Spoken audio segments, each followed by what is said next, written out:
Magandang umaga mga kapatid. Happy Sabbath and Shalom.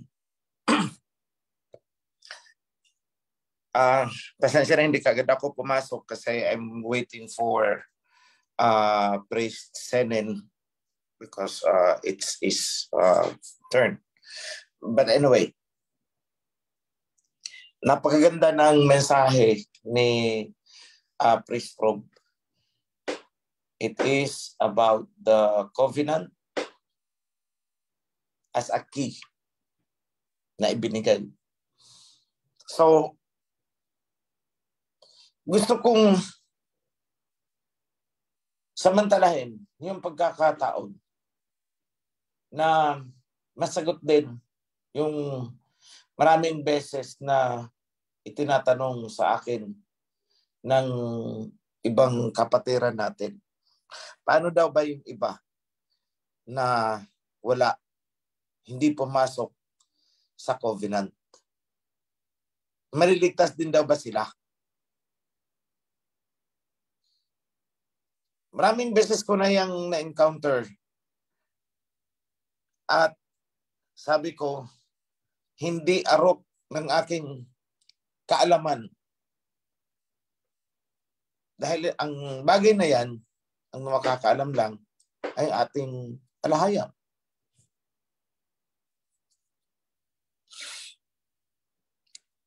Ngunit, ipapahayag ko ay isang kuro-kuro lamang. Parang sariling pag-aanalisa.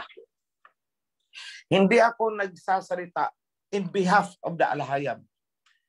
So ulitin ko sa inyo, ito'y sariling aking lamang bilang pag-aanalisa. At hindi ito galing sa alahayam. Ibig sabihin, hindi ko nire-represent sa salitang ito ang alahayam sapagkat ito'y aking sariling pag-iisip. Kumbaga, thinking aloud. Ganun. So, sa akin mga kapatid, may nabasa ako dyan, nasusulat, you will be judged according to your deeds. Kaya ako na-trigger kagabi. Ngayon, kasi kagabi, habang binubusisi namin ang Book of Ezekiel, nadaanan namin yung the son will not die for the sin of his father, and the father shall not die for the sin of his son. Kung sinong nagkasala, siya ang mamamatay. Then ibinigay na example.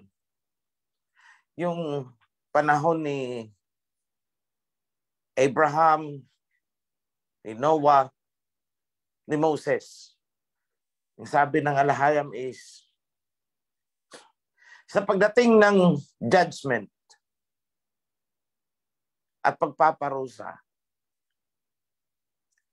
kahit pa daw yung tatlong pinaka-righteous na mga tao, yan, sina Abraham, sina Moses, Noah, kahit pa daw naandyan sila, hindi nila kayang iligtas yung mga anak nila kung ito man ay masasama. None of them can save their son or their daughter. So yan ang ibinigay na example. Ngayon, pagdating naman sa Exodus, merong nasusulat na may kasalanang damay-damay. Nagkasalang isa, damay ang lahat. Napansin nyo mga kapatid, nung if I recall it right, was it Nadab? I'm sorry, I'm poor on names. yung nagnakaw ng treasure mula sa nakuha nila sa Jericho. It's at the tip of my tongue. But anyway. Tapos lumusob ang mga Israelites sa pagkikipaglaban at ang daming natalo. Natalo sila. Daming namatay. So, iyak-iyak itong mga Israelites. Aba, bakit mo kami pinabayaan? Ang sabi ng Aba, kasi meron sa inyong gumawa ng hindi maganda. So, pinarusahan ba sila ng panahon na yun? Bakit namatay ang iba?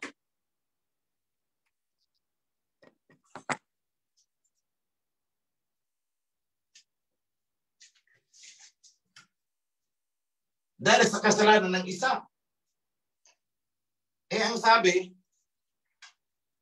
walang mamamatay dahil sa pagkakasala ng iba.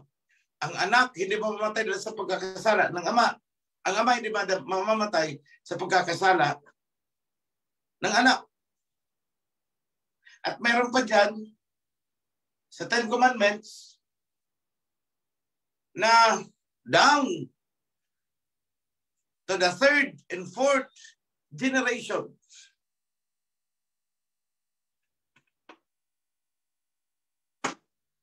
Parurusahan ang angkan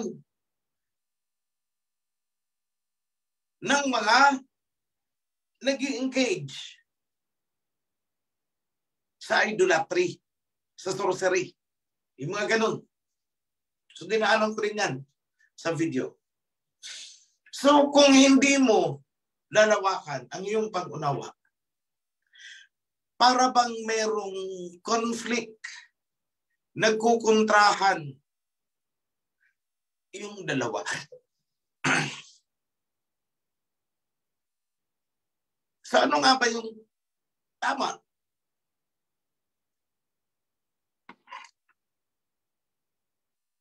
So, pagmuni-munihan nyo, mga kapatid. Again, uulitin ko. Ang sasabihin ko ay sarili kong pag-aanalisa. Hindi ko nire-represent na ito ang salita ng Aba sa akin. No. Dahil ayaw kong magkasala, mga kapatid.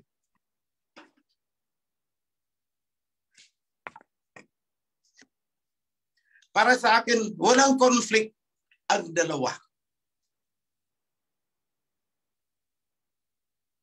Na down to the third and fourth generation.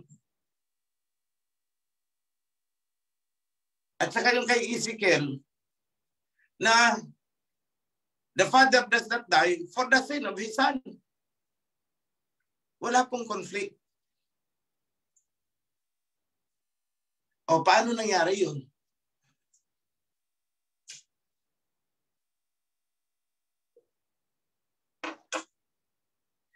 Recently, may pangyayari sa ating kawan na sabihin na natin yung tatay niya ang nagkamali. Pero bakit yung anak hindi ko tinagpas? Tanging yung tatay lang ang tinagpas ko.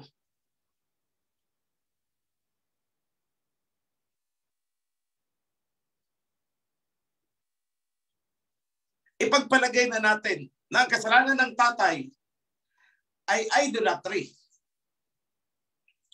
Bakit yung anak hindi ko tinagpas? Itinagpas ko yung tatay eh. Bakit naman may mga instances na tinagpas ko yung tatay, tinagpas ko din buong pamilya?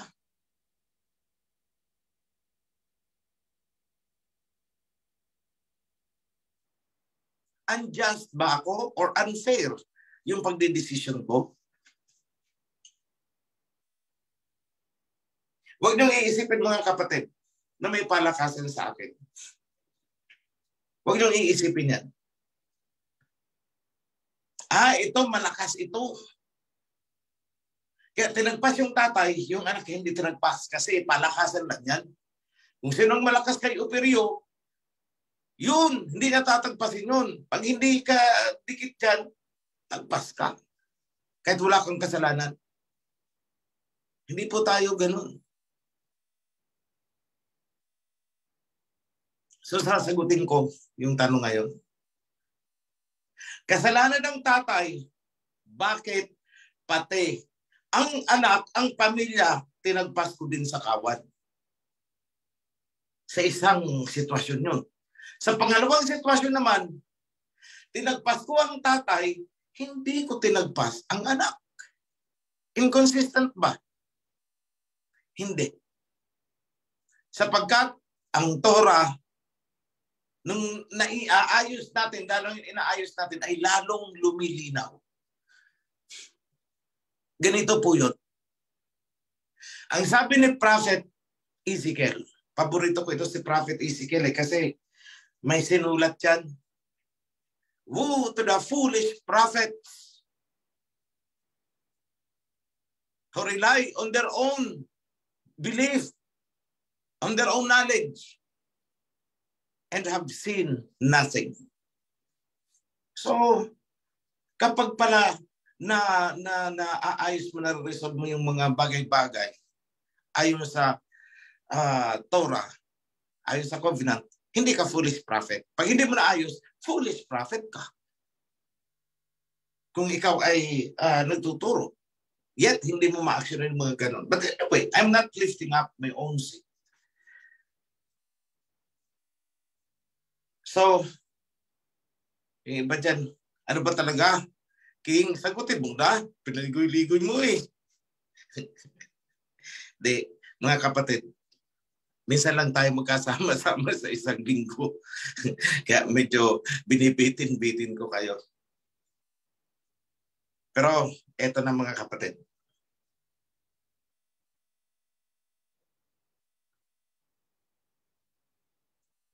Bakit pa tayo binigyan ng covenant? Kung ganun din lang naman, nagkasala ang isa, damay ang lahat. Nagkasala ang tatay, damay ang mga anak. Para saan pa ang covenant? Walang hustisya. Di ba? Pero alam nyo ba, na dahil sa covenant, nakakaligtas ang anak mula sa parusa dahil sa kasalanan ng ama? Tingnan nyo ang isa pang anggulo. Dahil sa covenant, naligtas yung anak mula sa parusa ng kasalanan ginawa ng ama. So ibig sabihin, hindi nadama yung anak because of the covenant.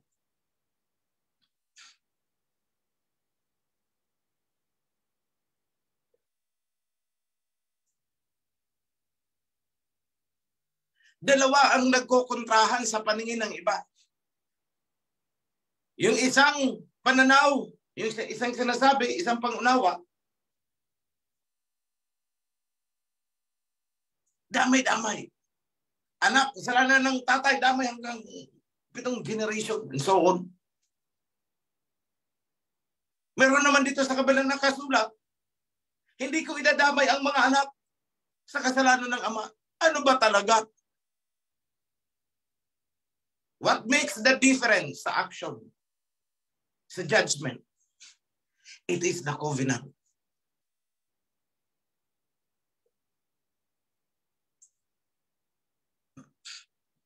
Covenant ang magliligtas doon sa anak mula sa kasalanan ng ama. Kaya walang conflict. Tingnan nyo itong huling pangyayari. Nagkasala si tatay. Tagpas. Pero bakit naiwan ang anak? Kasi lumapit ang anak. Umiiyak. Hindi po ako kasali sa ginawa ng aking tatay. Kumakapit ako sa covenant. Yan ang kanyang sinabi. Umiiyak siya. Kasama niya yung isa niya pang kapatid. Umiiyak sila sa akin. Huwag niyo kaming idamay. Hindi kami kasali. Sinasawatan namin ang aming tatay. Tinagpas ko. Hindi. Bakit? Ang sagot ko is, alang-alang sa covenant, hindi kayo madadamay sa kasalanan ng inyong ama sapagkat kayo ay kumakapit sa covenant. See? O di tama. Yung hindi madadamay ang anak sa kasalanan ng ama.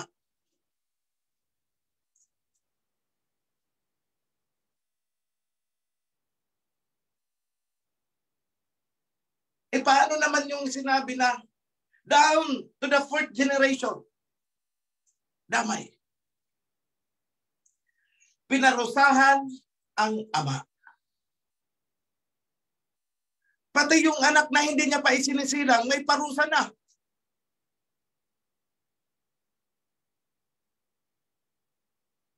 Hindi pa isinisilang ha, may nakaabang ng parusa. Bakit? Kung ang parusa sa tatay ay maghihirap ka, aba, nag-anak sila, saan isisilang? Hindi ba sa kahirapan? O ayun, damay.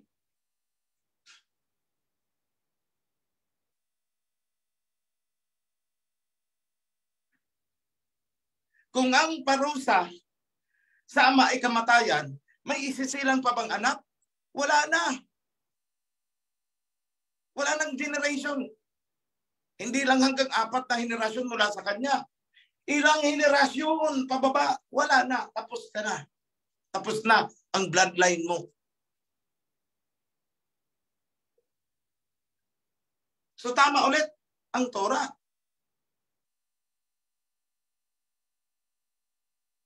Nagkasala yung tatay. Paano yung 7 anyos na anak? Damay. Damay. Bakit? Wala pang kakayahan ang anak na manindigan na, aba, hindi ako kasali doon, yung tatay ko yun. Kumakapit ako sa covenant. Hindi pa ganun ang thinking ng 7 years old, 5 years old, 3 years old. Wala pa siyang ganun.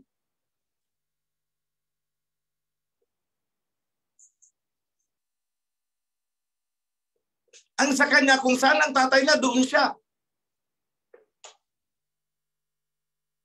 So damay, madadamay talaga.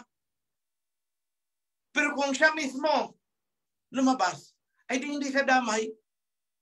Nakita niyo ang dalawa. Yung isa, kasalanan ng tatay, damay pababa hanggang yung anak. Dahil sa parusa, damay. Bakit? Kasi naandun siya sa custody ng kanyang tatay. Hindi siya lumabas. Yung isa, nakagawa ng kasalanan ng tatay, lumabas yung anak sa custody ng tatay. Ikaw na lang, ayokong makisali dyan sa gawain mo. Kaya naligtas. So may double standard? Wala po. It harmonizes with one another. Ngayon, tandaan din natin lagi na halimbawa ang parusa sa tatay ay isang sakit. Madadami pa yung mga susunod na mga anak? Yes. Tingnan nyo, may mga genetic disorders tayo. Hanggang ilang generation na andun. Hindi na alis. Hindi na confined doon sa tatay.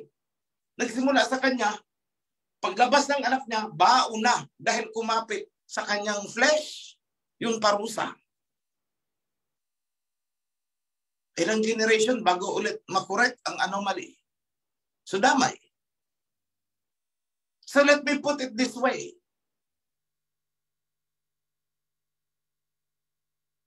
Kapag ikaw ay nasa loob ng household ng tatay, pinarusahan yung tatay, binigyan ng kung anong sakit na nakakahawa, madadamay ka.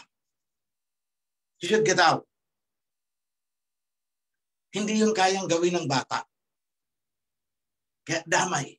Na 7 years old pa lang, nagkaroon na siya ng sakit na ganun.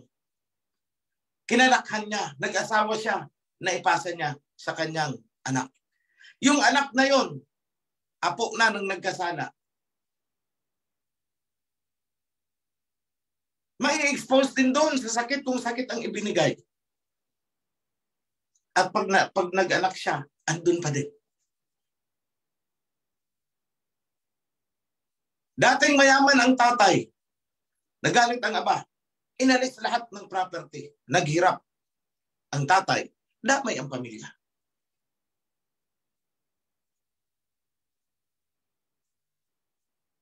So yung anak niya, mahirap. Yung magiging anak nun, mahirap din. Yung magiging anak ng anak nun, mahirap din. Bakit? Kahirapan ang minana mula sa tatay. Kasi nagkasala yung kanilang ninuno. Parang sa atin ngayon. Hindi ba tayo naghirap din? Ilang generations? Bakit? Pinarusahan kasi ang ating ninuno. Kaya tayo ngayon, nagdurusa. Damay. Hindi na tayo, personally, ang nagkasala. Pero, kasali tayo sa pagdurusa. Dahil sa ginawa ng ating mga magulang. Paano tayo ililigtas ng covenant? Iyon ang pangalawang sitwasyon. Anong ginagawa natin ngayon? Iniiyakan natin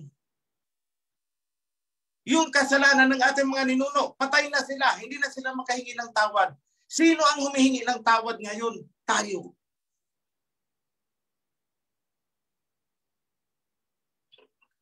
Tayo yung nagsusumamo sa Aba. Aba, patawarin mo na ang aming bloodline. Patawarin mo na ang iyong generation. Patawarin mo na ang iyong Israelites. Humingi kasi kami ng tawad sa iyo. Kami ay buong puso na nagpapasakop sa covenant. Alisin mo na sa amin yung parusa. Yung parusa sa amin yung nuno na hanggang ngayon pinagdurusahan din namin. So makakaligtas tayo. Kahit pa sinabing down to the last generation, damay kayo, magdurusa kayo, mamamatay kayo. Makakaligtas ba tayo? Yes, dahil ginusto natin. Ginagawa natin ang hindi nila ginawa noon. Balikan ko si Adam. Si Eve. Nagkasala, isinumpa, damay ang buong humanity. Buong mankind. Hanggang sa atin. Yung sinabi kay Adam na you will surely die. Sigurado, mamamatay ka. At namatay nga si Adam. Hindi siya nabuhay to eternity. Hindi siya nagkaroon ng buhay na walang hanggan. Dahil sa pagkakasala niya. Pero salamat dahil may covenant.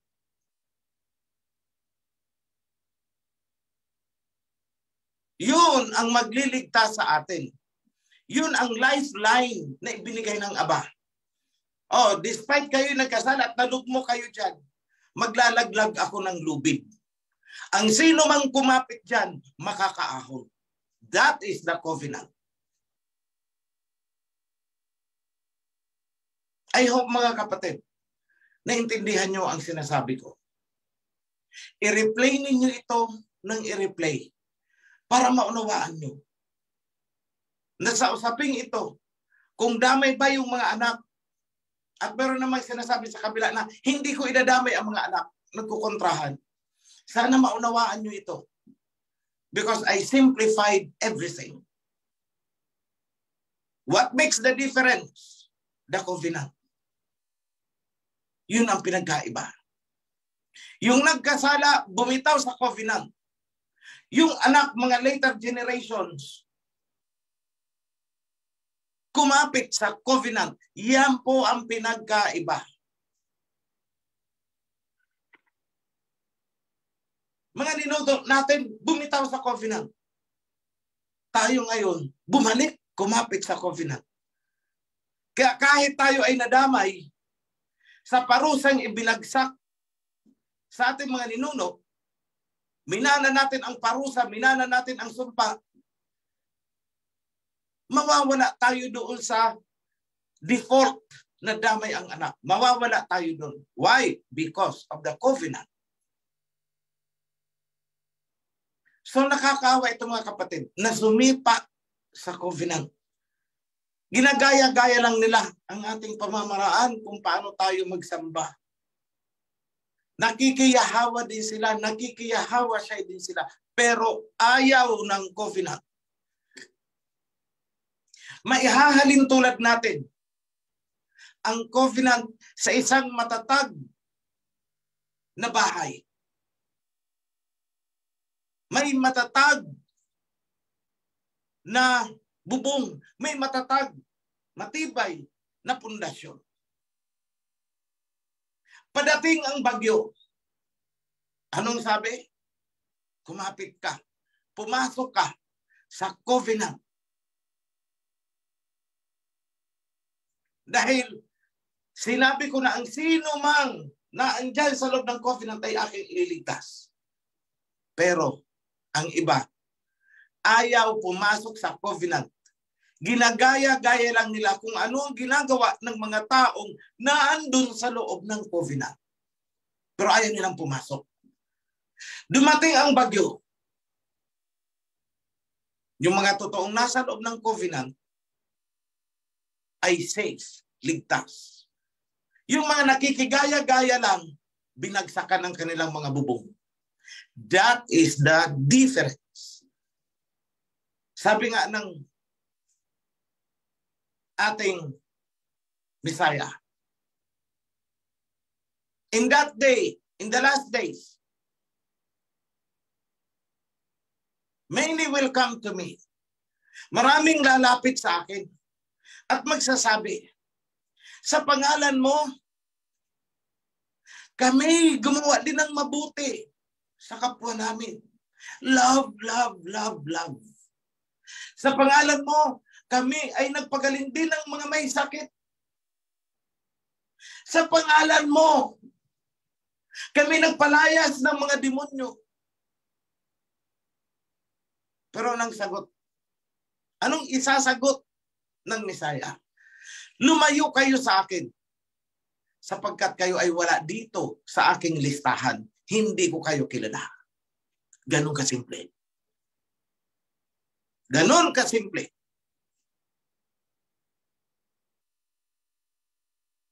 Bakit hindi nila maunawaan? Sapagkat sila ay binubulag ng sarili nilang mga pangunawa.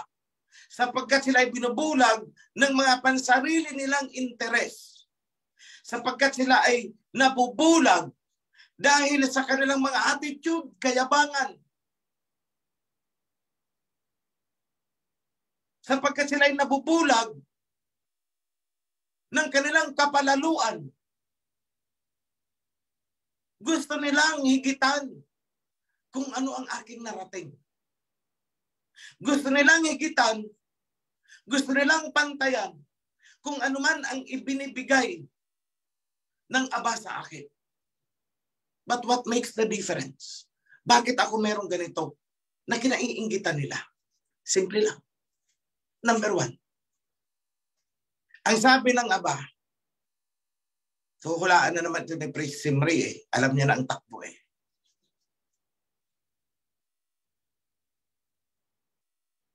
Stop desecrating my Sabbath. Follow my commandments. Abide by my covenant. Yun ang tinutukoy doon.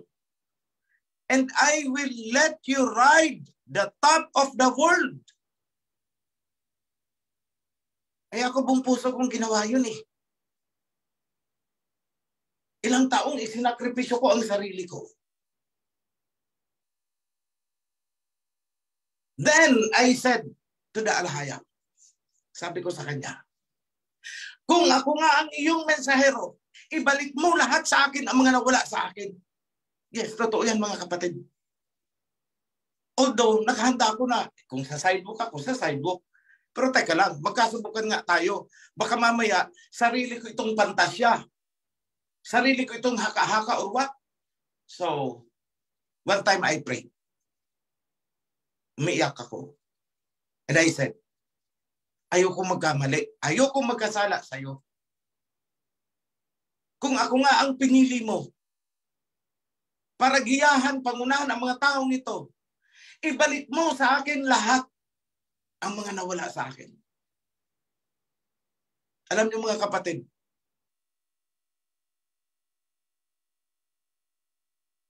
times 3 ang ibinalik niya sa akin. Times 3 ang ibinigay niya sa akin. Ayoko na lang magsalita, but I am practically, kumpara sa pinanggalingan ko, masasabi ko na I am now riding the top of the world. Ako na ang tumatanggi. Let me tell you, noon, may isang tao, naandyan pa ang taong yan ngayon. Alam kong nakikinig siya. Sabi niya sa akin, bigyan kita. 2 million. Bahala ka na. Ibig sabihin, nasa sayo na kung ibulusan mo. Bahala ka na kung saan mo gagamitin. Wala pa namang project noon na, anong tawag dito? Wala pang project na pwedeng sasabi ko, ay dito ko lagay. Sige, bigyan mo ako kasi may tinatay. Wala pa ganun. Kung ako'y gahaman, susunggaban ko yun. At kakausapin ko yung tao na kinausap niya na iparating sa akin. Huwag ka nang maingay. Ayan sa'yo ang 1 milyon, 1 milyon sa akin. Everybody happy. Kung ako'y gahaman.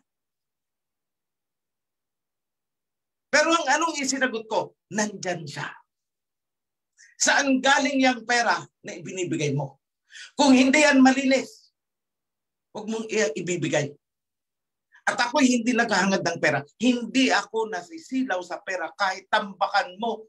Kahit tambakan mo ako ng 10 milyon, 200 milyon, billion pa man yan. I'm sorry.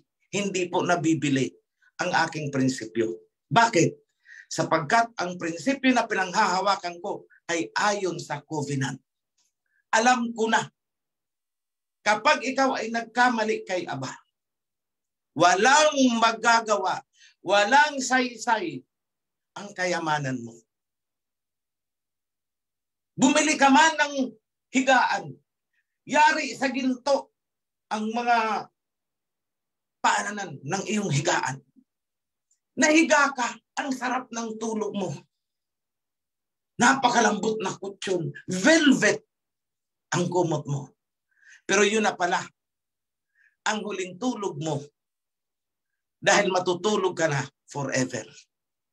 Spiritually and physically.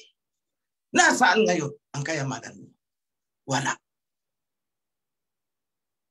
Because this flesh accounts for nothing.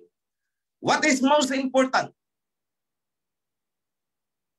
is yung spiritual na aspeto ng ating buhay. How can we attain that? Walang ibang paraan. Covenant. Ganyan po kahalaga mga kapatid. Yung pakikipagtipan sa Aba. Gumawa tayo ng mabuti, sundin natin ang lahat, maging righteous tayo, ayon sa covenant laws. Kapag yun ang ginagawa natin, obligado ang Aba na ibigay niya kung anong ipinangako niya sapagkat hindi siya sinungaling. Pero yung iba dyan na gumagawa din ng mabuti, taos-puso din. Pero ayaw ng covenant. Anong isasagot ni King Yahushua? Bakit? May usapan ba tayo? May pangako ba ako sa'yo? Ikaw lang naman itong gumawa-gawa ng ganyan ah. Wala naman, hindi naman ako may pagkondisyon sa'yo. May kontrata ba ako sa'yo? Wala. Sa kanila ako may kontrata. So sa kanila ako may obligasyon. That makes the difference kapag kayo ay nasa loob ng covenant. I hope mga kapatid, clear ito sa inyo. Bago ko makalimutan na may nabanggit sa aking kagabi. Meron na padating na bagyo. So, I want everyone Lahat kayong nakikinig ngayon, na magkaroon tayo ng iisang diwa sa ating pananalangin na tayo mag-isa lang nasa loob ng ating kwarto. Magkaroon tayo ng isang diwa, hingiin natin sa Aba na ibigay sa atin yung kaligtasan. Hilingin natin na walang masasaktan sa sino man na nasa loob ng covenant. Ipinangako yan ng Aba. Ang sabi niya, 1,000 man ang mamatay sa iyong kanan, 1,000 man ang mamatay sa iyong kaliwa, sa iyong unahan, sa iyong likuran, pero iingatan kita. Ano lang ang kailangan natin gawin? We just have to invoke yung promise niya. Kailangan mo ng panghawakan ng buong pagtitiwala. Rely on Him and not on your own strength. Lahat ng gagawin natin, lagi tayong may pagpapasubali sa Aba. Huwag tayong magpaplano na gusto ko ganito, ganito, ganito, ganun, ganun, ganun. Kung hindi natin i-acknowledge ang Aba. Alam niyo mga kapatid, ako hindi marunong magsalita ng yung kung titingnan mo, wow, ang banal ng taong ito. Mahihiya dito si San Pedro. Hindi ako marunong ng ganun eh. Kapag harap ko ang tao, ito sige, magplano tayo. Pero ang finality ng pagtayo ko,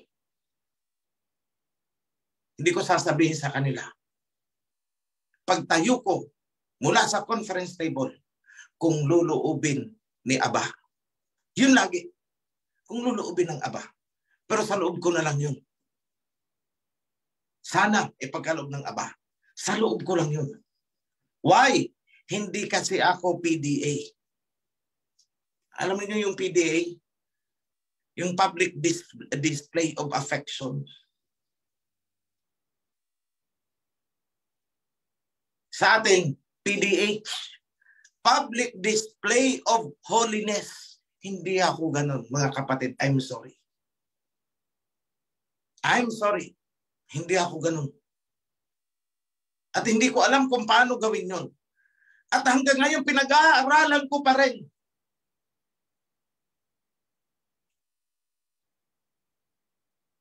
Sa lahat ng lesson, sa lahat ng itinuro ko sa inyo,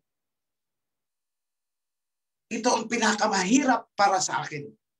Paano ko pag-aralan yung pagbabanal-banalan na para akong santo? Hindi ko talaga alam gawin. Pinag-aaralan ko, pasensya na, pero hindi ko talaga kaya. Sapagkat kung ano ako, kung ano nakikita nyo sa akin, yun ako. Ang tanging nakakakilala kung ano talaga ang nasa loobin ko, lalo na kung hindi ko isinalita, ang tanging nakakaalam, walang iba, kundi ang Aba. Kahit pamilya ko, hindi alam kung anong kalooban ko, hindi nila ako kilala. Kahit yung kasama ko, kasabay pa kita kumain sa isang pinggan, hindi mo alam kung ano ang nasa pinakamalalim na kalooban ko. Taliwas kasi sa nakikita mong panglabas kong anyo.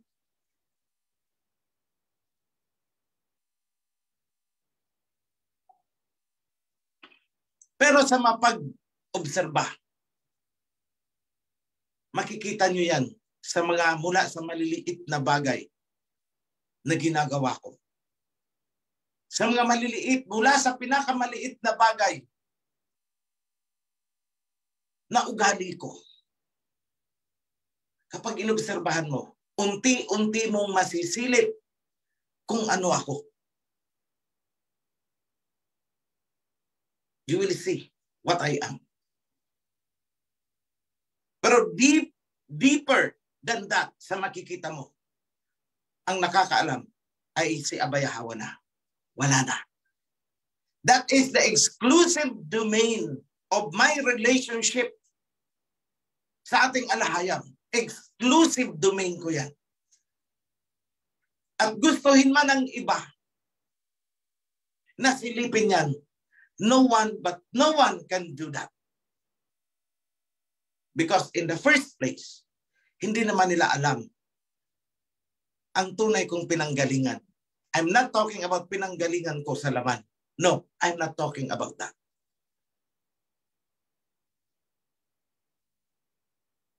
So mga kapatid, bago ko tapusin ang aking mensahe sa inyo, let me give you a brief update. Russia, nagpapa-call up na ng reinforcement of troops, 300,000 pina-call up. Why? Pinaghahanda ni Putin ang isang malakihang offensive. And kasama nun, sinabi niya, gagamitin ko lahat kung anong meron ako. Hindi ako nagbabluff sa inyo. The use of nuclear weapon is not a bluff.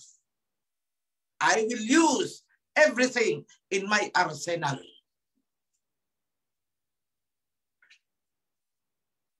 Isang bagay na kung hindi gagawin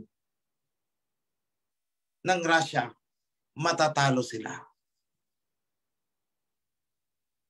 Mamamatay ang kanilang bansa. Guguho ang kanilang gobyerno.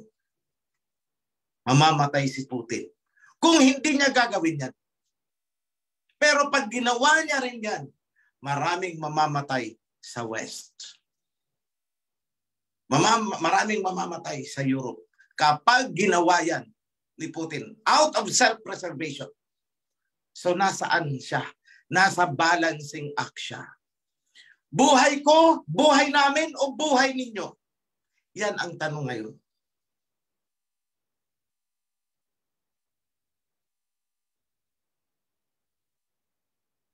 At nasusulat na matatalo ang two witnesses, mamamatay. Anong ibig sabihin? Mas gugustuhin nilang isakripisyo ang buhay nila. Hindi nila kakayanin pumatay on a wide scale ng ganun-ganun na lang. Magsi-self-sacrifice. But, ano ang sabi ng Aba? Muling papasok sa kanila ang buhay. At kapag nangyari yun, doon pa lang titira ng malakasan talaga ito. Ultimatum, walang bawian, mamamatay kayo. Yan ang napagtanto ko ngayon. Kasi sa kabila ng kaliwat kanang suntok, maraming nalagas sa Russia, pero hindi nila ginamit ang malalakas nilang weapon na kahit yung buong mundo ay kaya nilang biyakin itong planeta natin. Pag pinakawalan nila ng sabay-sabayan, mabibiyak ang ating mundo. Hindi nila ginawa. Last recourse. Ngayon, nahaharap si Putin sa ganung sitwasyon.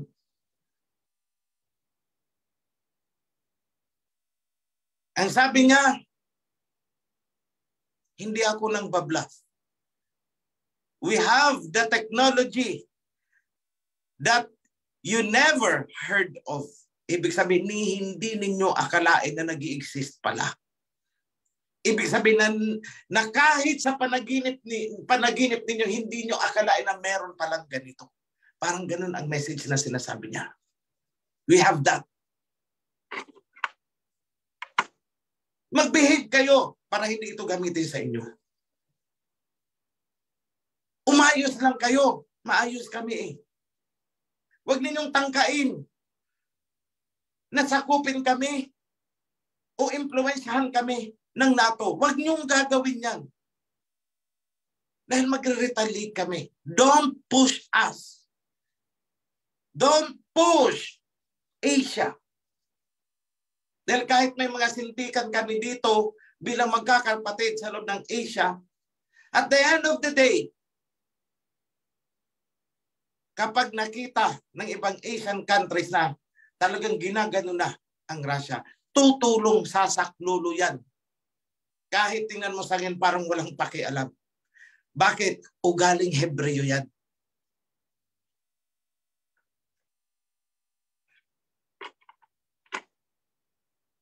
Let me also warn you, ang daming lumalabas ng mga propaganda sa YouTube. Kung hindi nyo alam ang pinagmulan nito, madadala kayo doon sa propaganda nila na pinipaint nila na masamang tao ito si Putin.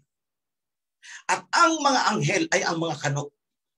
Yan ang ipinipaint nila. Kaya kayo tuturuan ko ng simpleng pagkikilatis, kumbaga sa ginto. Simpleng pagkikilatis. Dito na lang sa bansa natin. Pinuntahan ba tayo para alipinin, sakupin ng mga Russians? Hindi. Sino ang pumunta dito? Mga Kastila, mga Kano. Hindi ba?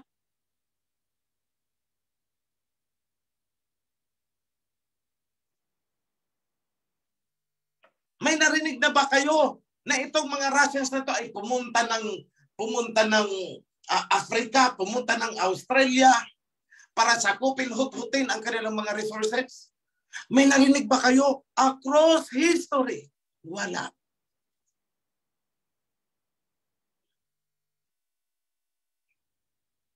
Malinis kung maglilista kayo, wala kayong maililista. Pero gawin nyo rin yan sa mga Kano. Pinuntahan ba tayo dito para alipinin, sakupin? Yes. Milyon din kaya ang napatay ng mga Kano dito sa atin. I have presented that on my videos. Mga Kano at Briton, iisang pamilya. Milyon ang pinatay nila sa China. Opium War. Milyon ang namatay sa India. Hinutot nila ang resources. Nagkaroon ng malawakang tagutom sa India. Australia, kinuha nila buong Australia.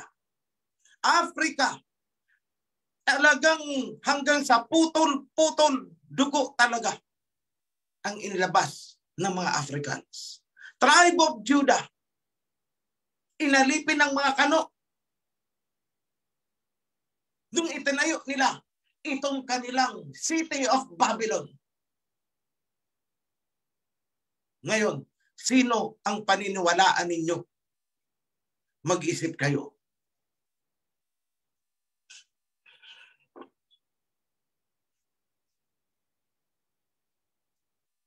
I want everyone to pray for Russia. In your moments, ipagpanalangin nyo na hindi magkamali ng desisyon ang bansa niyan. Dahil at the end of the day, marirealize ninyo na kailangan pala natin sila.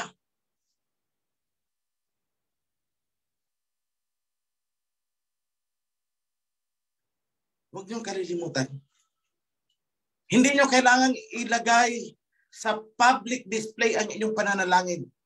Kahit sa inyong kalooban lamang sa inyong sarili, sa oras ng inyong pananalangin, isabay nyo ang 2 witnesses. Ipanalangin ninyo na hindi kayo mabubulagan sa mga maling propaganda. I-spread nyo sa inyong mga pamilya. Dahil alam ko marami dyan, maka-west. Ipakita nyo ang totoong nangyari sa history na hindi alam ng ating henerasyon ngayon. Diyan man lang, malaking maitutulong nyo. Hindi man kayo akto na nakikipagdigmaan doon para ipagtanggol ang Asian territory, ang Shemite territory, with that alone, malaking tulong yan.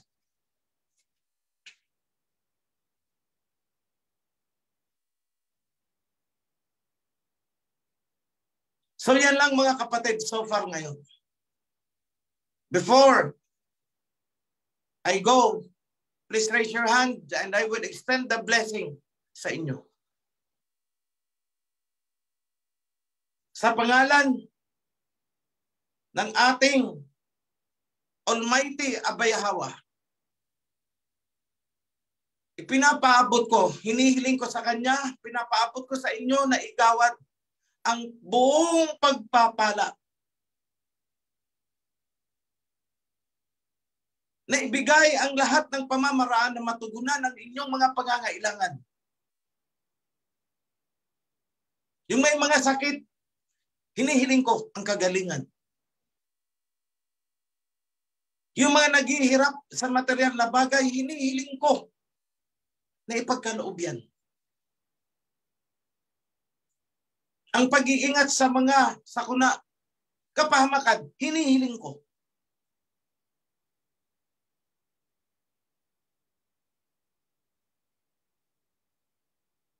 Hinihiling ko na ingatan ang buong kawan. Bigyan ng magandang kalusugan. Hindi man kayamanan, maging masaya tayo na tayo hindi salat na salat sa buhay. Hindi tayo humihingi ng labis-labis.